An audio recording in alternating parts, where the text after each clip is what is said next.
hi everyone! Welcome sa aking YouTube channel na Eme lang. So, ayun, isi-share ko sa inyo lahat ng to, sponsor lang. Ayan. Hindi ko ito masasabi sa TikTok ko, kaya dito na lang. Ipopost ko nandito sa TikTok since alam ko namang walang manonood. Just.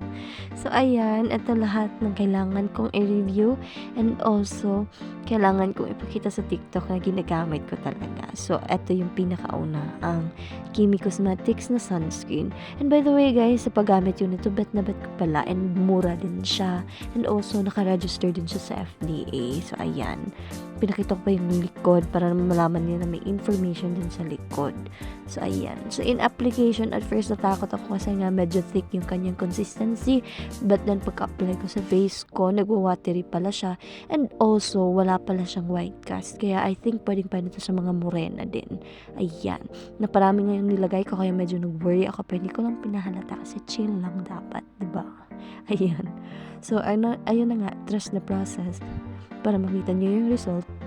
And also, medyo may mga katong video na to, kaya expect na kailangan kong i-cut yung iba para mag-lessen yung time. Pero yan, as you can see naman, naka-adjust na siya sa skin ko, which is very nice. Ayan. And download din ako ng ibang instruction on how to apply sunscreen, lalo na sa mga dermatologists. Ayan. Ito na nga yung results. So, nakikita nyo naman siguro na wala talaga siyang white cast kahit in person. And ito naman yung To Beauty na BMBM na, ano ba tawag dito? Wait. So, ang tawag pala dito is yung Moon Air Hydrating Light Penetrating BB Cream. So, ayun, natakot din ako nito guys kasi ginamit ko ito nung merong nagpa-makeup sa akin na student. So, ayan. Natakot ako kasi sobrang puti niya and I think para lang ito sa magpuputi and ako kasi light medium lang. Ayan. Ayan, kaya mapapatrust the process ka talaga. Mabuti na lang talaga at acidic ako. Kaya parang hindi ako nag-worry ng malala. Ayun. Hindi ako nag-worry ng malala kasi mag-a-adjust yan sa skin ko after. So, mas better yung lighter talaga ng mga shade yung lalagay. So, ayan. At first, ginamit ko muna yung dabbing method sa kamay ko. But then, na-realize ko kailangan ko na siyang i-cut na video para ma-mix in ko lahat sa skin. Pero guys, trust the process pa rin kasi maganda din naman yung kinalabasan niya after. So, ayan. For me, hindi ko bet yung amoy nito. Sobrang bango. And, ayan na nga. Minsan nakaka-irritate. And eto na yung main event char. Eto na yung tatlong product na pinadala ng Hemish Cosmetics. At first, yung gagamitin natin is yung kanilang BB cream. Ayan. Ito yung kanilang Moringa Ceramide BB cream, which is medyo weird yung amoy, pero maganda naman siya. And then na nga, medyo lighter ito sa skin ko. Hindi ko alam bakit, pero parang sa ano lang naman, sa noo. Kasi nga yung noo yung palagi na-expose sa sun. Ayan. So, napadami yung paglagay ko. Manipis lang talaga kami mag-makeup. Nag-makeup ako, diba? So, ayan. Nilagay ko na siya sa every parts ng aking mukha. And also, nagagay din ako sa liig ko after nito. Ayan, mapapatrust the process ka kasi sa cheeks ko, fit na fit yung color niya. Pero I don't know, parang hindi siya fit when it comes sa camera. Pero in person, maganda naman siya. Ayan. So, nirate ko yung product na to is 9 out of 10 na. Kasi after, hindi naman ako nagkaroon ng irritation sa mukha. Kasi mostly, na-experience ko sa mga BB creams na nabibili ko sa Watsons. So, ayan, mapapatrust the process ka na, ante. Ayan. Maputi siya tignan. Kasi nga, hindi pa siya naka-adjust sa skin ko. Hindi ko kasi penetrate yung mga unang product na nilagay ko sa mukha ko. Kaya naging ganyan yung reason. Pero guys, hindi naman siya nahuhulas after etong BB cream na to. And also, nag-adjust talaga siya sa skin ko kasi nga acidic ako. Ayun. Just trust the process. Keep on doing the dabbing motion. Dabbing ba? Tama ba? Ayan, tapping motion sa skin mo. And also, hindi madaming product yung nakuha ng sponge, which is a very nice thing. Kasi nga, hindi nasayang yung product sa mukha ko. Kasi first, yung kamay ko muna talaga yung pina-work on ko sa BB cream. Ayan. Mas less yung nakukuha na foundation ni sponge and mas less yung nawi-waste na product. Ayan. Mura lang yung sponge na yan or yung 149 pesos per set. Hindi yan sponsored. Binili ko yan mismo sa mall. Kasi merong mga mall na mura dito nagbibenta sa amin. I mean, mga stores pala sa mall. Ayan. At papakita ko pa sa inyo. Ganyan lang. Super less lang ng product na nakuha ni Sponge sa aking mukha and naka-adjust na din yung color. I mean, yung BB cream sa mukha ko. And next up naman is itong Hemish na eyeshadow palette. Maganda to ha, kasi meron siyang shimmer, glimmer, and matte based. Ayan. Wait. Nudie coral to na shade yung kinuha ko kasi free lang naman, di ba? Ayan. Sobrang ganda niya. Meron pa palang commercial. Ito yung light white, which is sponsored product also na pinadala sa amin. Ayan, meron siyang 30 capsules.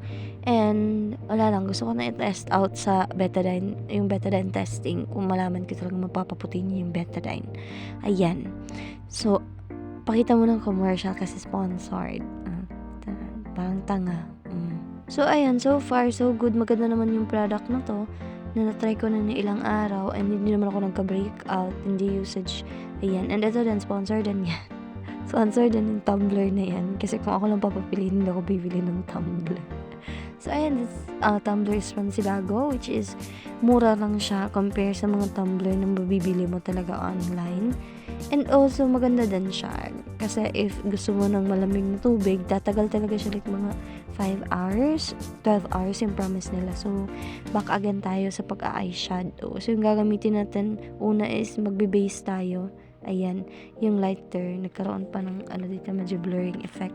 Hindi nag-adjust yung camera ng phone ko. Kasi back camera yung ginamit ko, hindi ko nakikita na nag-blur pala. Ayan. So, at first talaga magbe-base ka para makita yung kulay ng i-add mo after. Ano lang siguro, ang daming fall off ng product na to. Hindi ko alam kung tama yung word, but fall off Ayan. And also, maganda siya kasi hindi namumuo yung powder talaga. Kasi nga, medyo greasy yung eyes ko after. Pero hindi siya namuo, which is a very good thing. Kasi yun yung problema ko palagi pang nag-eyeshadow. Ayan. So, the darker brown hindi pala, yung brown lang. So, yung brown na, which is matte base pa rin na color, yung pinili ko. Tama ba? Tama. Matte based. Ayan. Matte base na brown yung pinili ko. Ayan. Pero parang elegant looking char. Kasi sabi nila pag tamang color lang yung ginagamit mo. Minsan classy and elegant looking siya tingnan sa mga tao. Hindi naman ako lalabas. Dito lang ako sa loob ng bahay. Kailangan ko lang talaga matapos yung makeup na to kasi nga, kailangan ko pang isend yung mga drops dito. Just. Ayan. So, add ng kulay para hindi sheer. And buildable yung powder na to. Which is, I like it. And hindi din ako nagkaroon ng irritation sa eyes. Ay, medyo pala. Siguro dahil sa product din niya, una na nilagay ko. Hindi ako nag-careful kaya nagkaroon ng medyong irritation. Ayan. Ayun. Sobrang ganda niya in person. I really like it. Pero sa camera, I don't know why. Pero tanggapin na lang natin na hindi talaga siya kita kasi manipis lang yung pagkakalagay ko. Ayan. So, ayan. Flex ko lang. So, ayan. Finiflex ko na nung nag-add pa ko. And, yan na nga. Ginamit ko din siyang pang-contour. Wala lang. Naubusan kasi ng pang-contour. Kaya, naisipan ko yan na lang din. And also, maganda din naman siya tingnan. Hindi halata, actually. Wala lang. Naisipan ko lang talaga ito na yung gamitan ko as my contour. Kasi why not? Right? Double purpose na siya. Hindi lang siya pang eyeshadow, pang contour din. Pero syempre sa nose contour lang. Hindi ko na sinali yung cheeks. Kasi naman yung cheeks ko nag-a-adjust naman yung picture taking. So, ayan. Diba? O, nagkaroon na ng ilong. San ka pa? Next up naman. Talaga. Pinapakita talaga na meron talaga akong ilong. Ayan. Yeah. Char. Flex mo. Flex mo. And next up, gagamit tayo ng shimmer. Ayan. Shimmer ba yan? Parang glitters. Shimmer talaga. Glitters. Hindi ko alam ano to. Shimmer or glitter. Titignan ko muna. So, na-check ko na glitter pala. So, ayan. Naglagay na ko ng glitter sa eyes ko. Sa upper lid. And, ayan. Sobrang ganda niya. Kasi yung glitter na nasa eyeshadow na to is hindi siya talaga super hirap tanggalin ng makeup remover compare sa mga ibang eyeshadow na meron ako, which is nahihirapan talaga at Kaya hindi ako masyadong gumagamit talaga ng glitter when it comes to sa eye makeup kasi nga sensitive yung eyes ko. So ayan, flex ko lang, ganito na yung look ko after. And we will be using, hindi to sponsored guys, binili ko yan from Shawil. Ayan. Kasi hindi nila ako pinapansin pag nagpipitch ako sa kanila. So ayun, maganda naman yung blush na to, nagtagal nga eh. So ayun, kung hindi kasi to maganda, itatapon ko na lang na to or bibigay. So ayan. Sobrang ganda nito kasi meron siyang 3 shade. Nakalimutan ko anong tawag. Basta yun na yun. Ayan. Buildable yung ano na to, makeup blush. And aside from this shade, tatlong shade, meron din silang other variant. So you can try to check sa Watsons or sa store nila on Shopee. And ito, sponsor din to last year. Hindi ko siya masyadong nagamit kasi hindi naman ako kailangan na magkilay kasi ganda ng kilay ko sis. Ayan. So, kailangan ko lang i-fill in yung mga gaps sa aking kilay para naman parang true na ng makeup. Ayan. Ayan. Sobrang ano to, bet na bet ko yung mga products ng Careline, especially yung kanilang eyeliner and yung para sa brows. Ayan. Kasi makaka-adjust ka, hindi ka mahihirapan when it comes to filling in and also sa pag-shape ng brows mo. So, ayan. Ayan. And ito na, sponsor din yan. Ito yung Kimi Cosmetics in the shade Sheree. Ayan. Sheree. Ito na yan. Ayan. Ganito yung itsura ng product na to. Maliit lang siya, handy, and mura lang din naman. And hindi ko alam pero feeling ko nakaka-dry siya ng lips ko. Ayun. And at ko maraming bet yung product na to nung pagkakita ng video. Maraming nagtanong kung saan sila makakabili here in our city. Pero sabi ko hindi pa available since sa Davao pa lang siya na area sa Mindanao. Ayan. Sobrang ganda niya pero kailangan ko i-retake kasi nga medyo blurry yung unang video, di ba? And eto, mas clear. And naka-close up ako. So, ganito yung itsura. Kita niyo mas maliit yung kamay ko, maliit din yung product. And eto, sponsor din to. Pinadala lang to ng Day One Media. Ito yung ICC na makeup setting spray. Hindi ko alam if effective to. Charot. Pero okay naman siya. Napastayin din naman niya yung makeup ko. Hindi din masyadong nagdarken yung makeup ko pagka-use to ng product na to. Gusto ko ba itong itry? Especially sa mga events na sasalin ko. Sasali na ng event. Hindi naman ako nagpapakita. Pero, of course, bet ko, hindi masyadong nakakasakit sa ilong yung scent niya. And excited lang ako sa pag-spray dyan. Kailangan pa palang i-shake. And, ayan.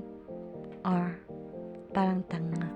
So, ayan. Tapos na, hinayan ko lang pa yung nakita ko talaga na basa yung mukha ko. Kasi para true. Ayan. Para true naman, kailangan talaga makita nyo na nag-spray talaga sa mukha ko yung spray. Ayan. So, ayun nang remove ko yung unang lippy ko. So, trinay ko naman yung other shade. Ayan, nag-dry pa yung lips ko. Ayan, trinay ko yung other shade ng Kiss Me Lip Serum ng Kimi Cosmetics. Which is, and yung shade na to is Greta. Ayan. Ayun. Pinakita pa talaga. Ayan, tagal naman. So, ganito yung shade ni Greta, which is much red siya compared dun sa Sheree. Mas bet ko yung Sheree. And ayan na. Ganito yung itsura ko after, actually 1 hour na to from using the makeup spray. Naghintay talaga ako if feeling ko nahulas na siya. But hindi naman nahulas kahit na oily ng T-zone ko. Ayan. Na-flex mo. I-flex mo. And ayan na, magre-remove na tayo ng makeup. Oo, ayan. Walang makeup sa kamay ko. Using tayo, ay gagamit pala tayo ng dalawang product which is yung All Clean Balm ng Hemish and yung makeup remover ng Papa Feel. Ayan. Sa Hemish tayo una, yung pinili ko talaga is yung Mandarin kasi nga, bet ko yung amoy. Ayan. And ang laki niya, guys. Ayun. Ay, hindi ko masasabing mura siya kasi mahal naman talaga siya. Pero sobrang ganda niya sa skin nung ginamit ko kasi nga hindi oily yung feeling nitong product na to. compare sa mga na-try kong ibang cleansing balm. Meron din kasi akong other balm aside from this. And meron siyang spatula, which is very hygienic. And punong-puno din siya. Ayan. Meron siyang double protection na cover. Ayan. Ito yung itsura niya. Hindi ko lang ano talaga. Pero kumuha talaga ako ng konting-konting product lang. Kasi sa ano lang naman siya ng side ng face ko, right side. Kasi nga meron yung Papa Feel sa left side. Ayan. Papakita ko pa sa inyo, hindi naman nakita. So, ayun. Meron siyang na-scoop. Ayan. Kailangan ko pa ilagay sa kamay ko para malaman ninyong mayroong product. Ayan. It melts on your skin pag in-apply mo na siya. Kaya, no need to worry na. And also, hulas na hulas talaga yung makeup mo. Pagkakalagay pa lang. Kahit layer yung mga product na ginamit ko, feeling ko talaga ang linis ng mukha ko dahil sa product na to. Ayan. Ayun, pati yung eyeshadow ang dali lang natanggal. Sa eyeshadow talaga ako nahihirapan magtanggal most of the time. Ang dami kong nag-use na makeup remover. Hindi yung Papa Feel ha. Meron akong ibang makeup remover aside from it. So, ayan, papakita sa inyo na matatanggal talaga siya using a tissue. Ayan. Para true naman talaga. Ang dami nang nakuha na product by just using the small amount. So, ayun. Maganda siya. Super gentle sa balat. Ayun lang yung masasabi ko. Super gentle and it melts the makeup. Hindi ko na tinanggal yung lippy ko kasi ang putla ko na. Ayan. Pati dun sa na area. Sa noo. So, next up, tapos na yung sa All Clean Balm. Sa Papa Feel naman na tayo sa left side ng face ko. So, ito, hindi ko in-expect super laki pala ng product na to. And also, for me, sa laki niya, mura lang. And ayan. Hindi ko masyadong bet sa pagre-remove ng makeup is yung magagamit talaga ng cotton. Kasi, nagkakaroon kasi ng friction sa face ko and after nyan merong mga area sa face ko na medyo mahapdi na pero hindi naman nagpupunta sa redness. Ano lang talaga, siguro dahil sa cotton or mali lang talaga yung cotton na nabili ko. Pero this one, mild lang yung scent niya, which is mabango. Hindi super bango, but yeah, super mild lang ng scent ng product na to. Nakaka-remove din siya, which is na-remove niya din yung eyeshadow kahit may glitters. Hindi niya ano ba tawag dito? Hindi niya na-spread yung glitter sa face ko kahit ganyan yung pagkaka-remove ko. Kita niyo naman parang tanga. Ayun. Ayan, makikita niyo na na-remove na except for the eyeliner. Hindi ko talaga ni-remove na yung eyeliner kasi nga later na sa paghilamos na mariremove naman yan. Kasi medyo sensitive yung malapit na talaga sa mata. Ayan. Yeah, piniflex pa. Ayan. So, sobrang liit lang ng product na nagamit ko sa Papa Feel. Pero na-remove niya din naman yung makeup ko. Careful lang ko dyan. Kasi nga nag-mascara ako. Na-realize ko. Para pala kong dyan. Wala. Eme lang. So, ayun. Nakatulog na ako. Ganito yung itsura ko. Nakalimutan ko na mag-video after.